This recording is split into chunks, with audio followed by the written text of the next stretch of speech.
सबसे पहले आप लोग ये वाला क्लिप देखो और पहचानो कौन है। तो पवन सिंह ने इस बार फिर से नेशनल मीडिया पे जाके ही नेशनल मीडिया को अपनी डेयरिंगबाजी दिखाई है। दरअसल पवन सिंह को इसी तरह से डेयरिंगबाज पावर स्टार नहीं कहा जाता है। इस बार जो है पवन सिंह ने पूरी मीडिया के सामने ही जितने भी ट्रोलर्स थे जो ट्रोल करते थे, उनके सामने भी ले जाकर उस एक्ट्रेस को रख दिया जिनके नाम पे पवन सिंह को ट्रोल किया जाता था। खैर ज्योति सिंह के मामले में उनके बर्थडे को लेकर के, चाहे पवन सिंह के बर्थडे को लेकर के जो फोटो वायरल हुए थे महिमा सिंह के साथ पवन सिंह का, नशे की हालत में लोगों ने बताया था कि नशे की हालत में थे, कुछ लोगों ने बताया था नींद पूरी नहीं हुई थी उस कारण से।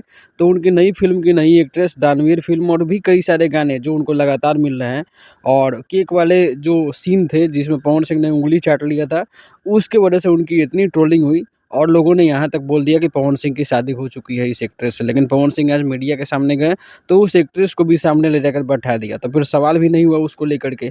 बता देते पवन सिंह ने मीडिया को भी चुप करा दिया ये बोल करके कि आप लोग अश्लील बोलते हो। क्या बॉलीवुड के गानों में अश्लीलता नहीं होती? चोली के पीछे गाना जो है वो गाना क्या है? वो गाना नहीं तो भजन है क्या? बस इस पे मीडिया भी चुप हो गई।